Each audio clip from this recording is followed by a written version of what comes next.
and gentlemen, please welcome Ranveer Singh on stage. नमस्कार नमस्कार देवी और सज्जनों, ग्लोबल पीस ऑनर्स के इस पावन मंच पर आप सभी का हार्दिक स्वागत है। आपको पता है विक्रांत का डेब्यू मेरे साथ हुआ था 2013 की फिल्म लुटेरा में। तब से लेकर अब तक वो हमारे भारतीय सिनेमा के सबसे बेहतरीन कलाकारों में से एक बन गए हैं। I would say his performance in 12th fail for me was one of the finest performances of Hindi cinema ever. मुझे बहुत गर्व है मेरे दोस्त पर। बहुत बहुत धन्यवाद मेरे दोस्त, it's great to see you.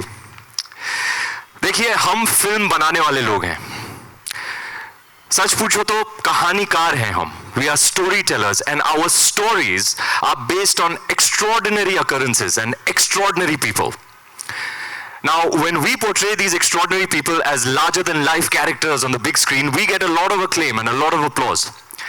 But oftentimes the spotlight doesn't fall on the actual heroes, the ones who actually embody that heroism through their bravery and courage. परंतु आज हम एक ऐसे रियल हीरो को सम्मानित करने जा रहे हैं, national valour and leadership honour से।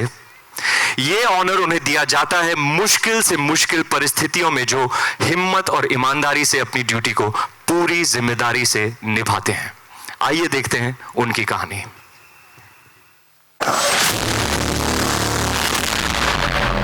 वो शूरवीर हमारे देश की ढाल बन गया, साहस और अद्भुत वीरता की मिसाल बन गया। 26/11 की उस काली रात को जब आतंकी मुंबई में घुस आए और उन्होंने कामा हॉस्पिटल को कब्जे में लेना चाहा, तो उस समय मुंबई सेंट्रल के एडिशनल कमिश्नर श्री सदानंद दाते जी ने उन्हें रोकने की ठानी। जैसे ही दाते जी अपनी टीम को लेकर अस्पताल पहुंचे, आतंकियों ने ग्रेनेड से उन पर जोरदार हमला किया। 3 फुट दूर गिरे ग्रेनेड से उनके चेहरे और शरीर पर जाने कितनी चोटें आई, पर वो रुके नहीं, डरे नहीं, वही डटे रहे। 40 मिनट तक आतंकियों का डट कर सामना किया, उन्हें छत पर रोके रखा और अस्पताल को उनके कब्जे में होने नहीं दिया। उनकी इस वीरता के लिए उन्हें 2009 में presidents police medal for gallantry से नवाजा गया। तो आज की शाम उनके असीम शौर्य के नाम The whole nation salutes the courage and valor of Director General, National Investigation Agency, Mr. Sadanand Vasan Date.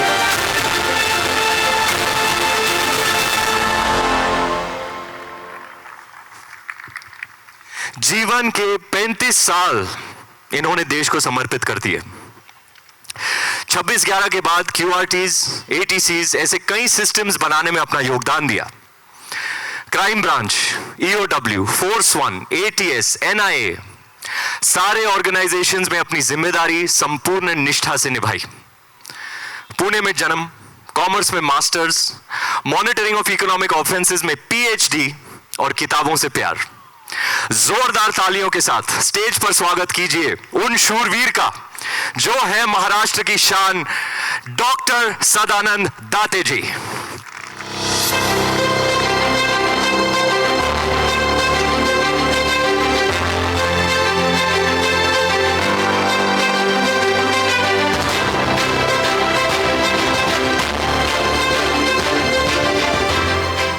Sadanand ji, ये हमारा सौभाग्य है कि आप आज हमारे साथ स्टेज पर हैं। आज की शाम आपके नाम, हम आपके हैं, ये मंच आपका है। क्या कहना चाहेंगे आप? सबसे पहले आई एम बिट ओवरवेल्म्ड, लेकिन मैं दिव्यश फाउंडेशन और सौम्रिता फडणवीस जी को तहे दिल से धन्यवाद देना चाहता हूं। और मैं ये कहना चाहता हूं कि मुझ जैसा सीनियर ऑफिसर जब किसी मुकाम पे खड़ा रहता है तो उसके नीचे अनेक थर होते हैं। जैसे महाराष्ट्रात आपण दहीहंडी खेळतो तो सर्वात वरचा गोविंदा असतो, छोटा असतो, तो दहीहंडी फोडताना दिसतो, पण खालचे थर असतात त्याच्याशिवाय तो तिथे जाऊ शकत नाही। तर माझे सर्व डिपार्टमेंटचे जे साथीदार आहेत त्या सर्वांनी 26/11ला जे केलं त्याचा मी एक साक्षीदार आहे आणि मला त्या सर्वांचा अत्यंत अभिमान आहे। थँक्यू।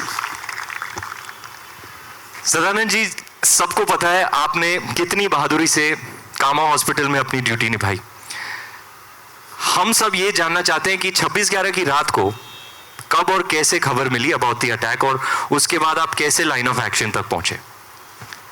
जी, उसके पहले मैं आप सबको याद दिलाना चाहता हूं कि 26 नवंबर ये दिन है जिस दिन डॉक्टर बाबा साहब अम्बेडकर ने लिखी हुई कॉन्स्टिट्यूशन 26 नवंबर 1949 को हमारे देश के संविधान सभा ने स्वीकृत की।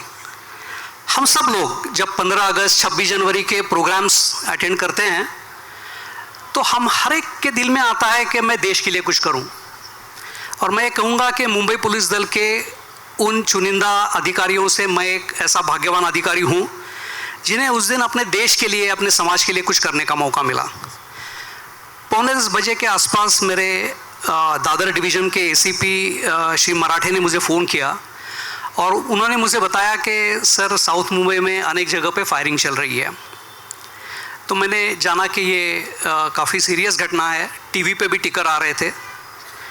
सो मैंने मलबार हिल पुलिस स्टेशन से जाकर जो असला हथियार हमें मिल पाए वो लिया और ये मालूम पड़ा कि CST के पास फायरिंग चल रहा है। तो मैं वहाँ जाने के लिए निकला, तब मालूम पड़ा कि वहाँ से अब टाइम्स ऑफ इंडिया बिल्डिंग और GT हॉस्पिटल के पास लोग आए हैं, वहाँ फायरिंग चल रही है। तो मैं मेट्रो जंक्शन के पास उतरा और वहाँ से मेरे साथ 7 अधिकारी थे, अमलदार थे। तो हम सब लोगों ने पैदल जब GT हॉस्पिटल की तरफ जाना शुरू किया तो कंट्रोल रूम से मैसेज आया कि नहीं, अब फायरिंग कामा हॉस्पिटल चल रही है।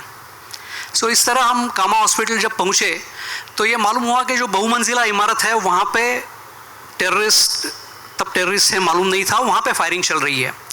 तो उसके एंट्रेंस को सुरक्षित कर हम लोग 6ठे मंजिल पे गए। 6ठे मंजिल पे गए और मैं सबसे आगे था क्योंकि मेरे पास बुलेट प्रूफ जैकेट था।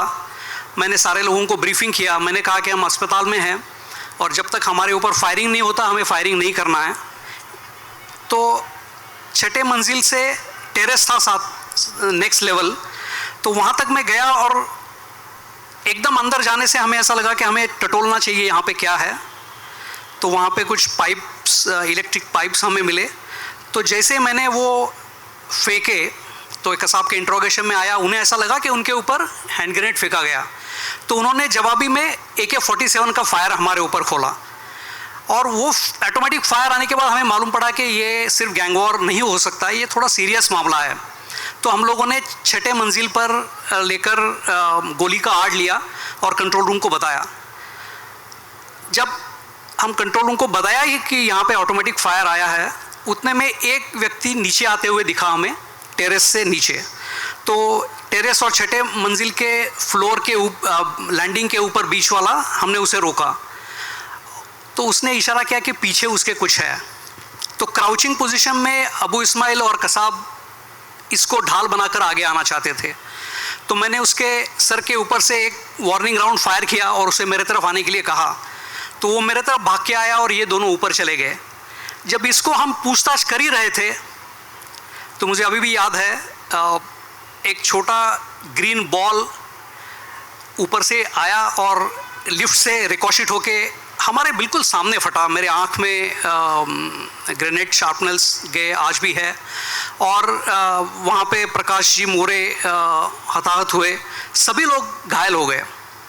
लेकिन मुझे नेशनल पुलिस एकेडमी में जो हमें सीख दी है कि अगर आपके ऊपर गोली आ रही है तो आपको गोली का जवाब गोली से देना है, नहीं तो आप ग्राउंड लूज़ करेंगे। तो हमने जवाबी फायर किया, लेकिन उसके बाद और एक ग्रेनेड आया और उसमें जब सभी लोग घायल हो गए तो मैंने मेरे लोगों को बताया कि आपके हथियार यहाँ रखिए और आप अपना इलाज करने के लिए जाइए और मुझे रीइंफोर्समेंट भेजिए, जब तक रीइंफोर्समेंट नहीं आएगी मैं इनको यहाँ से जाने नहीं दूंगा।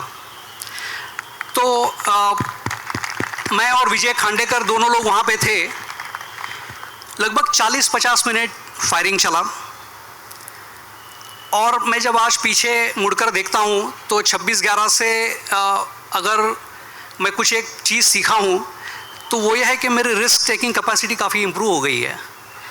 क्योंकि हम लोग तो तैयार नहीं थे, सिर्फ रिवॉल्वर लेके वहाँ गए और उनके साथ हम टिक पाए। एक चीज़ और मैंने पाई कि उन 40-50 मिनट में मुझे कभी ऐसा होता है, संदेह होता है कि क्या ये मेरी ड्यूटी है, क्या मुझे ये करना चाहिए, या डर भी आता है। तो मैं भाग्यवान इसलिए मानता हूँ कि मुझे डर छुआ नहीं। बस एक बार मौत का थॉट आया कि मेरे बच्चों का क्या होगा। तब मैंने बताया कि मेरी वाइफ मनीषा बहुत एकम्प्लिश्ड प्रोफेशनल है, वो बच्चों का ख्याल करेगी। मेरा ड्यूटी यहाँ है, इन्हें यहाँ से जाने नहीं देना है जब तक मेरी रीइंफोर्समेंट नहीं आती है। 26/11 की जब मैं सोचता हूँ, देखता हूँ, तो हमें ज़रूर गम होता है, लेकिन हमें उम्मीद भी जगती है कि 17 ऐसे जवान जिन्होंने अपनी शहादत दी इस देश को, इस समाज को, यहाँ के लोगों को महफूज रखने के लिए, और कई मुंबई पुलिस के जवान लाठी लेकर, रिवॉल्वर लेकर, 303 लेकर उन्होंने AK का सामना किया। मुझे बहुत गर्व महसूस होता है कि मैं ऐसे पुलिस दल के लिए काम करता हूँ।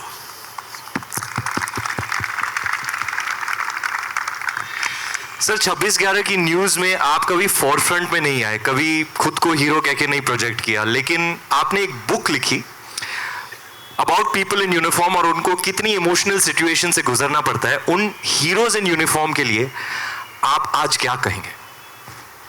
जी, तर मी मराठीमध्ये पुस्तक लिहिलं वर्दीतल्या माणसाच्या नोंदी. मला असं वाटतं पोलीस विभागामधलं सगळ्यात मोठं चॅलेंज असेल तर ते हेच आहे की आपल्या आसपास सगळीकडे गैरप्रकार होत असताना, आपल्यावर प्रेशर असताना आपण संयमाने, धीराने, पण आपलं कर्तव्य नेटाने कसं करायचं. तर त्यात उत्तम काम करणाऱ्या माझ्या साथीदारांचं, माझ्या वरिष्ठ अधिकाऱ्यांच्याबद्दल मी लिहिलं. आणि मला पुन्हा एकदा हे सांगायचं आहे की पोलिसिंग जर काही असेल तर ते एक टीमवर्क आहे, आणि ते टीमवर्क नसेल तर पोलिसिंग होऊ शकत नाही. सो त्या सर्वांच्या गोष्टी मी त्याच्यामध्ये लिहिलेल्या आहेत. आणि मी जेव्हा पोलीस डिपार्टमेंटकडे बघतो तेव्हा मला असं वाटतं पोलीस डिपार्टमेंट काय आहे, तर आम्ही समाजातल्या अपप्रवृत्तींना लावणारा एक चांगला ब्रेक आहोत. अशा अपप्रवृत्तींचा आम्ही लगाम आहोत.